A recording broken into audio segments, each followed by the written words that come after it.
Hello, and welcome to R&R's Real Stories in Restoration. This subseries of our Ask the Expert podcast shares the stories of the people in restoration and remediation from all corners and all levels of the industry.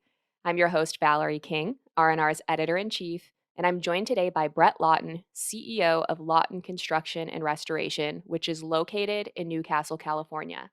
Thanks for joining me, Brett. Hi, thanks for having me. Absolutely. Okay, first off, tell me about your company, Lawton Construction and Restoration. Just kind of, years in the business, services offered, clientele, staff size, that spiel.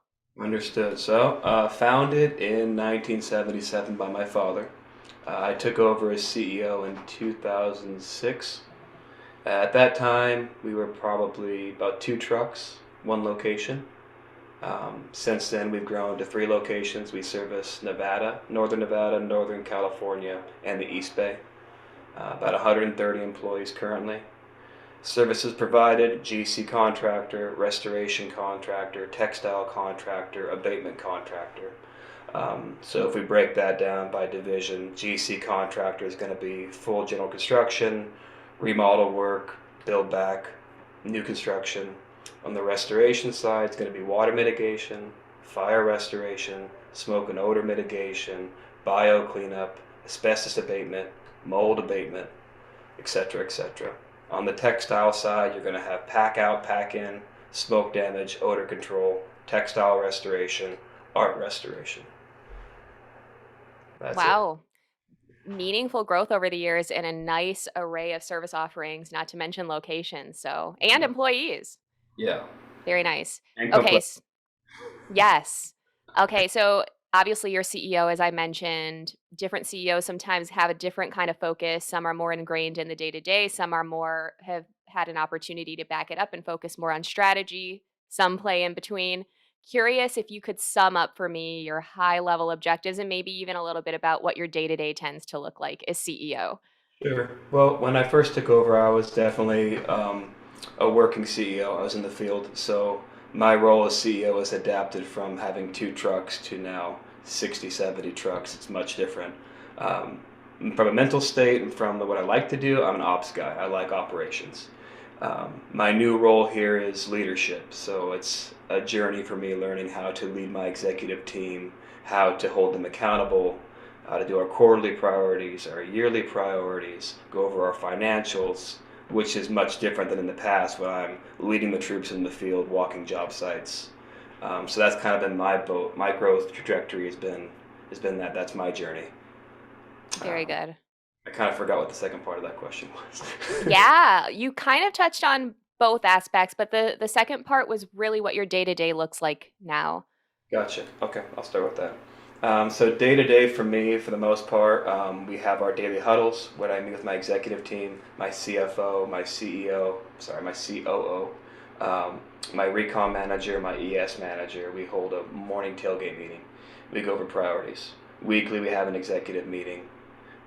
Day to day, I'm meeting with teams, going over top of the tree line objectives, issues that are pressing, etc., etc. Very good. Okay, so we've got a clue as to how you ended up here, second generation restoration pro. Could you tell us a little bit more about what that path looked like and what made you decide, yes, I'm gonna follow in dad's footsteps and Yeah, take over the reins here? sure. Kind of by default and a little bit by trial and error. My late brother-in-law and my dad started doing restoration style work in the 80s. They started working with AAA insurance. Before that, my dad was doing remodel work and production, track house building in Bakersfield. Um, at that time, when I was in school, I didn't want anything to do with it. I wanted to do personal training and fitness. Found out real quick that I could make more money in the family business, so I kind of shifted gears completely and then kind of just grew to love business in general and how to scale up a business. Kind of fell in love with the idea of scaling up and how to grow something from small to a large scale capacity. Very good. Okay, layering on to that, obviously, this is a family owned situation, independent business. Yes. A lot's going on in the restoration industry now. So, what is it like right now for you in an industry of increasing consolidation, growing franchises, mergers and acquisitions, you name it? That's a great question. That we talk about that in our executive meeting almost every week because that is the trend. Um, it's it's exciting and difficult, challenging. So us being what I would consider mid-size, over 100 employees, we're still competitive in the market. But yes, there are growth companies that are just massive in size that are hard to compete with, especially on the commercial level. So it's very hard to compete with those national contracts. So we're having to navigate around that, being more nimble, working with smaller shops that value boutique companies in size that can offer more customer service, more hands-on type scenarios. So we're just trying to find our niche still in that actually. It's a Nice, finding your moving niche. target. Yes, yes. Challenging times, but so much opportunity. Okay, so obviously you focus not just on insurance restoration, catastrophe restoration. You've talked about the fact that the company has started in remodeling and you're still working with that general contracting construction um identity. So, what is it like now that you have restoration layered in?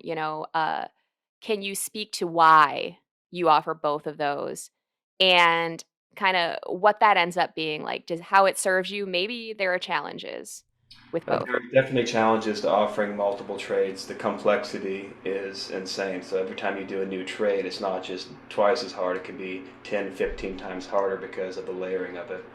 We offer all services because we find a lot of the clients that still use us want a full service contractor.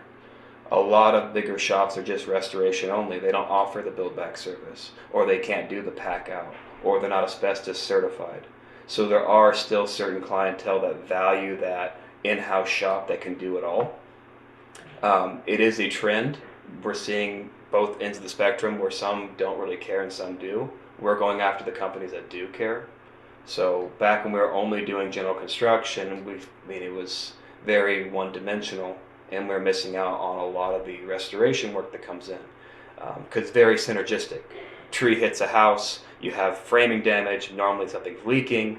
You have content damage. You might have asbestos. Like everything happens at the same point of impact. If you have a contractor that can do all of it, you might be the first call, the second call, the third call, but you have a chance to bid on all of it. So you kind of develop an ecosystem where you can take one project and turn it into multiple. Very good. That brings up a question. We talked about this a little bit earlier, but I want to make sure uh, I clarify. When you think about your clientele, are you residential and commercial? Do you lean one direction than the other? Great question. Well, because of our size and because of all the roll-ups and the consolidation going on, we're mainly in the residential sector because our competition is highly saturated in the commercial sector. So our goal for this year is obviously to try to be more in the commercial sector as well and diversify. But our niche has been residential restoration up until now. Okay.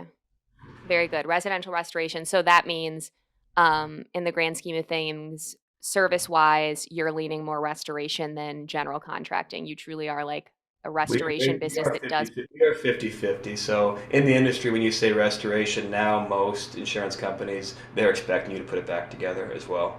So restoration used to mean only drying it out. Now that word kind of means the entire ecosystem. Like they want you to put it back together as well, not just demo it. Thank you for that. Yeah. Okay, we're nearing the end of the interview, so time for takeaways, my favorite part. Oh boy. What would you yes, what would you say is or are your biggest challenges right now as a company? Man, well, you could say the cliche thing, which is COVID has been an issue. Labor in general is an issue. Finding qualified technicians to work is a growing challenge, especially in this day and age. Everybody's going to want .com medical services, so we're having a hard time onboarding and keeping qualified staff, especially at a high level. So building a robust HCM system is huge for us for onboarding. Besides that, scaling up in a way that's not going to be overpowering to us, trying to keep up with these roll-ups. So we've had our struggles with scaling up too big and then scaling back, this constant ecosystem of getting too big for ourselves to sustain. That's been a constant struggle.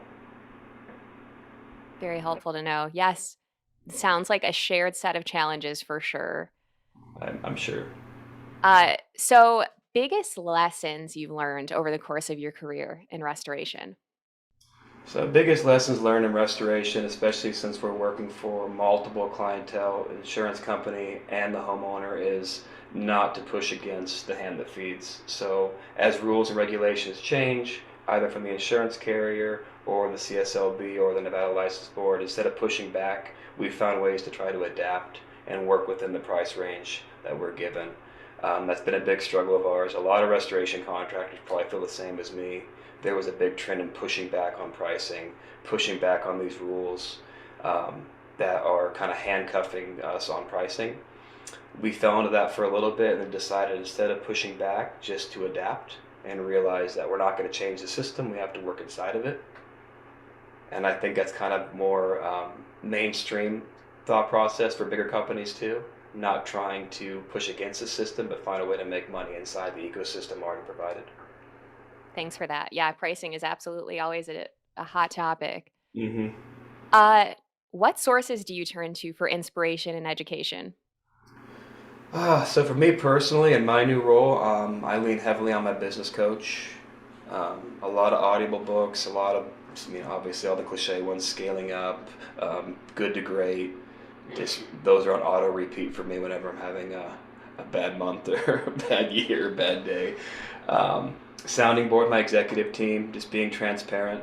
Um, that's pretty much it for me personally. On the restoration side, we're involved in multiple associations. All my team are constantly doing education classes, et cetera, keeping up with trends in restoration and textile and GC construction, going green initiatives, etc. Interesting. What about your free time when you're not thinking and working on the business? Yeah, free time. So I'm a dad of two, so spending time with the kiddos is always important to me. Um, I'm an avid snowboarder, so I love going in the mountains snowboarding. Um, I used to own a mixed martial arts gym, so I still stay active in mixed martial arts as a stress relief. Um, Surfing, stuff like that. Awesome. Definitely active. You haven't completely lost the physical trainer No, that's aspect. that's part of the dynamic of that's what makes it difficult is these long days is that I didn't want to lose that part yet. Yes, yes. All right, so on to the last question. Future focused, what's ahead for you? What would you say some of your key objectives are for the future of the business? Key objectives for the future of the business. Right now, we're like I said earlier, trying to find our niche. We're looking to go after some commercial contracts, trying to diversify a bit more this year. Um, we're looking to hit our annual rev goal. We have a new rev goal and a new employee count that we want to hit for 2022. It's part of our annual priorities.